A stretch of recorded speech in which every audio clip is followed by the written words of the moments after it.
থেকে বেশি পাপের কাজ হচ্ছে, সেটা হচ্ছে মেলা। ইসলামে মেলা কিন্তু হারাম। কারা বসিয়েছে জানি না।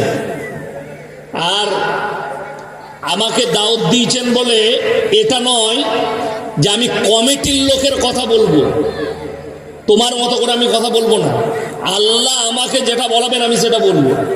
তোমার গায়ে লাগবে না, ফোড়া হবে না, বিষ ফোড়া হবে না, কোথায় ঘা হবে আমি জানি না। আমি কিন্তু গোল আলু বক্তা লয়, ঘুরিয়ে দিলেন ঘুরে যাব না।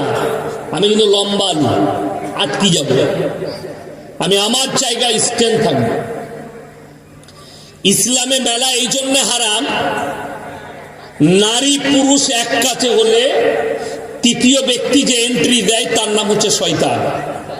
আর কোরআনে আছে ইন্না শয়তানা লিল ইনসানি আদুউম মুবিন। শয়তান হচ্ছে মানুষের প্রকাশ্য দুশমন। প্রকাশ্য কি দুশমন? দেখুন, আমি একটা ছোট্ট উদাহরণ দিই। মেয়েরা বাজারে আছে, যুবতী বিটি ছেলেরা ঘুরছে, বিবাহিতরা ঘুরছে, বিভিন্ন রকম মাল কিনছে মেলায়, জলসাতে দোকান বসিয়েছে, সেখানে 5টা যুবক ছেলে ঘুরছে।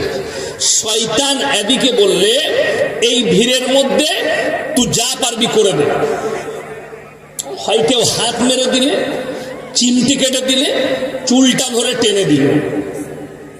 কথাটা আমার বুঝে আসছে? আমি গুদা বাংলায় কথা বলছি।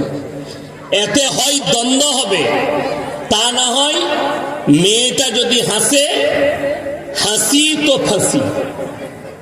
কথাটা বুঝতে পারেন না? মেয়েটা হেসে দিলে মানে ফেসে গেল। আর যদি না হাসলো, দ্বন্দ্ব শুরু হলো। দ্বন্দ্বটা কাদের ওপরে এসে থামবে জানেন? কমিটির লোকের ওপরে এসে। কালকে